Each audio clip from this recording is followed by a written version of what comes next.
Em estado de coma, os 3 sentidos iniciais são perdidos. Contudo, a capacidade de visão mental ainda persiste. Existe um alerta interno e a audição continua ativa. O indivíduo permanece no corpo, suspenso num estado prolongado de limbo. A capacidade de agir está totalmente suspensa. O corpo não responde, mas ainda é possível escutar o que é dito ao redor. As pessoas ao redor desejam comunicar-se, porém são incapazes.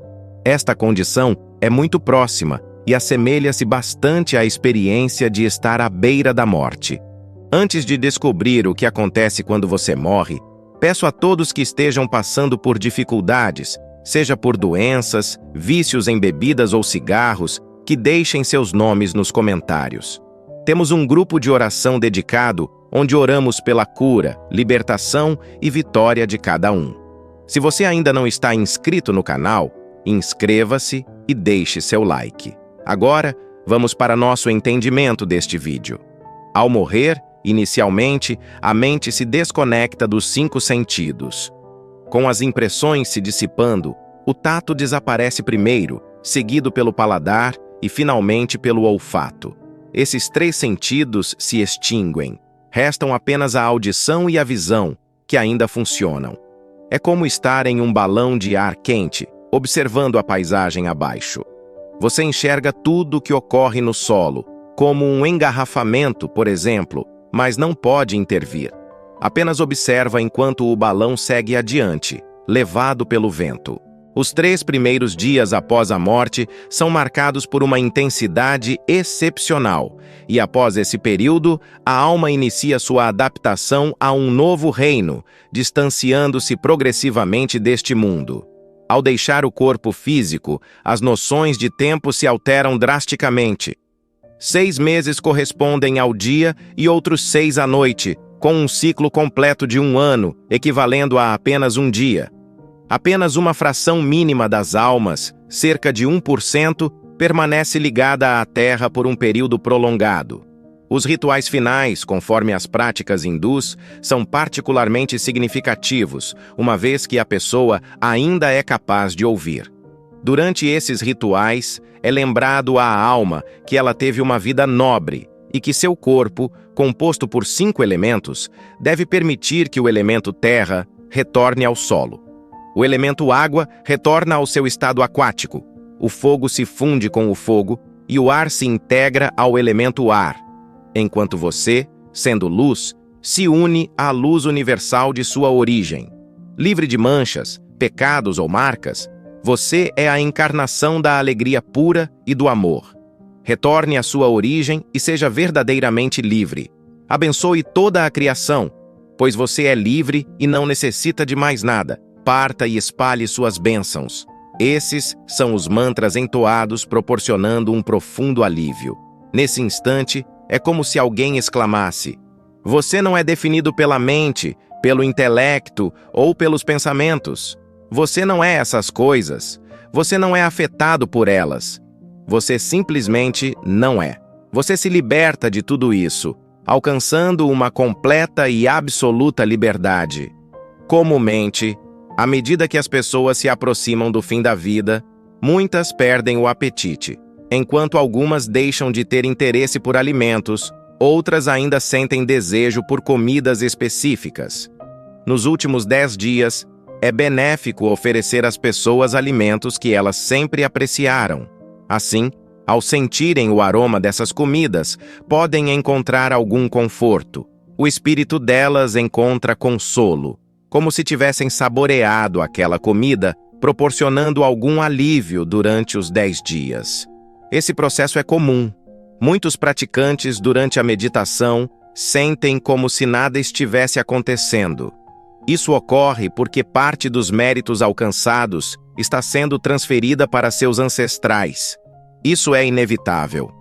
Quando você medita, uma fração da energia e do mérito gerados, assim como quando realiza boas ações ou oferece caridade, são enviados aos que vieram antes de você e lhe proporcionaram a vida. Você recebeu seu corpo de alguém e é por isso que realiza todas as suas ações. Assim como uma herança, Uma parcela do mérito das suas ações é automaticamente atribuída a essa pessoa. No mundo material, quando alguém morre, você herda seus bens e dívidas, não é verdade? Da mesma maneira, no plano espiritual, essas transferências também ocorrem. Antes de dormir, concentre-se intensamente em um pensamento específico. Esse mesmo pensamento aparecerá em seus sonhos e, ao acordar pela manhã, será o primeiro em sua mente. As impressões mais marcantes perduram. Ao morrer, se alguém está cercado por lembranças persistentes de algo, por exemplo, frango, sua consciência, dominada por essa impressão no momento da morte, pode adotar essa forma ilusória. Os últimos dias de uma pessoa podem ter um impacto maior do que toda a sua vida anterior. Isso é ilustrado por numerosas histórias na Índia. Por exemplo, um sábio altamente iluminado, chamado Rishi, estava meditando à beira de um rio quando notou um jovem cervo na água. Ele saltou para salvá-lo e, ao fazer isso, machucou a perna do animal e cuidou dele. O Rishi desenvolveu um forte apego ao cervo e, consequentemente, ao falecer, reencarnou como um cervo. Este caso é notável porque se considera quase impossível que uma pessoa iluminada renasça em um corpo animal. É tido como um dos grandes paradoxos. Este relato de Jada Bharat é frequentemente mencionado para enfatizar que as últimas impressões são cruciais.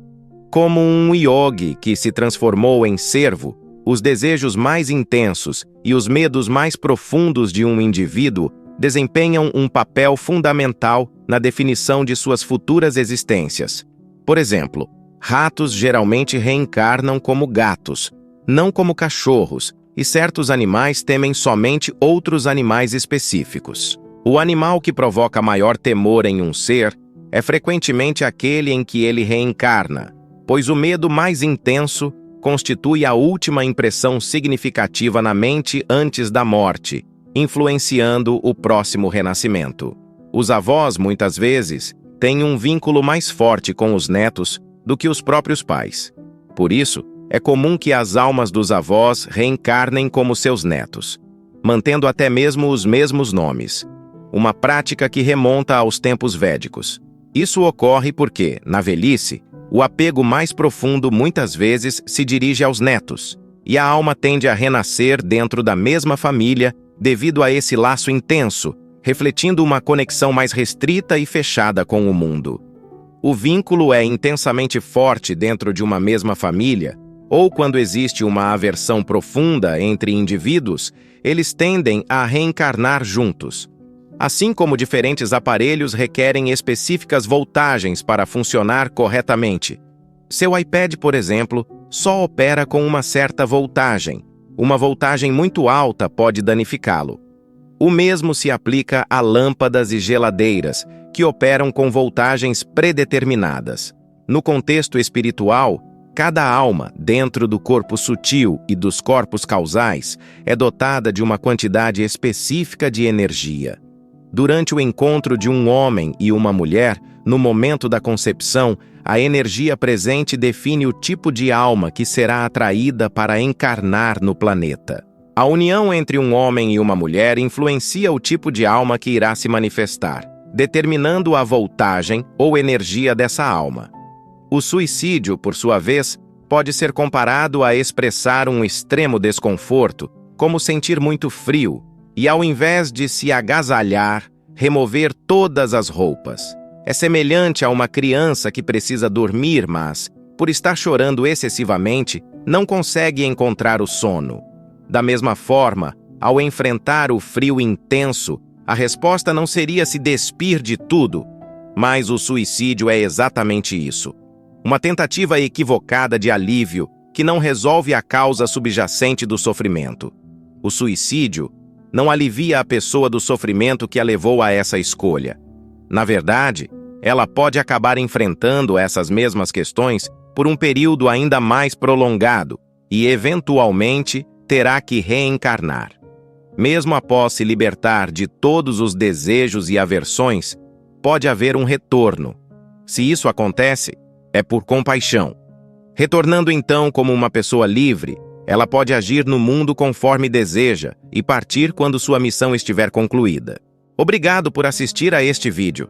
Se você gostou, não esqueça de se inscrever no canal Mundo Espiritual. Você já teve alguma experiência ou insight durante um estado meditativo que sentiu como se estivesse em outro plano? Compartilhe nos comentários. E fique ligado.